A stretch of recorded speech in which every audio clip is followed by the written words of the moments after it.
একটা সময় ছিল যখন কাছের মানুষজন কোনো প্ল্যানে না রাখলে মনটা খারাপ হতো। গ্রুপ চ্যাটে অ্যাড না করলে মনে হতো আমি হয়তো ওদের কেউ না, তাই বাদ পড়েছি।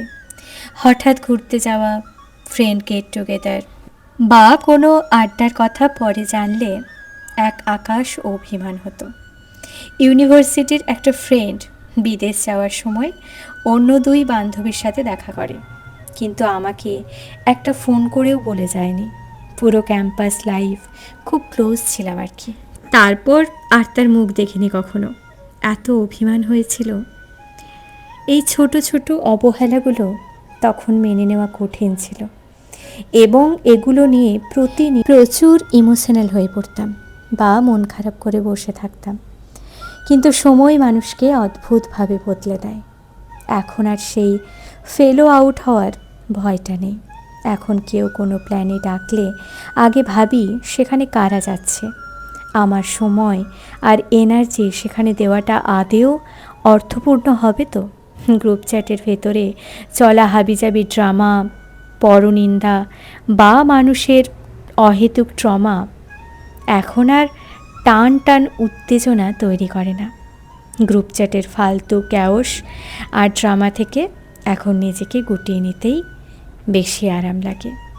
একটা জিনিস খুব ভালোভাবে ফিল করি, মানুষের ব্যাপারে আগ্রহ যত কম, জীবন তত শান্ত।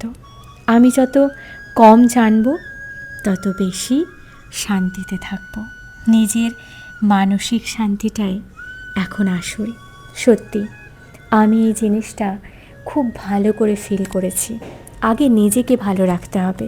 জানো তো, কেউ তোমাকে ভালো রাখবে না, কেউ তোমাকে ভালো রাখতে চাইবে না। বরং তুমি যত কষ্টে থাকবে, যত দুঃখে থাকবে, যত কান্নাকাটি করবে, অন্যের আনন্দ লাগবে। হয়তো তোমার সামনে বলবে না না আমারও খুব কষ্ট হচ্ছে, কিন্তু পিছনে সে হাসবে, সে ভাববে ঠিকই হয়েছে, যেমন কর্ম করেছে তেমন ফল পাচ্ছে। কিন্তু সত্যি তো আমরা সেটাই পাই। তাই চেষ্টা করতে হবে সবসময় ভালো কর্ম করার। তাহলে নিজেকে ভালো রাখা যাবে, নিজেকে ভালো থাকতে হবে। জানো তো, কেউ তোমাকে ভালো রেখে দেবে না, তোমাকে নিজেকেই নিজে ভালো রাখতে হবে।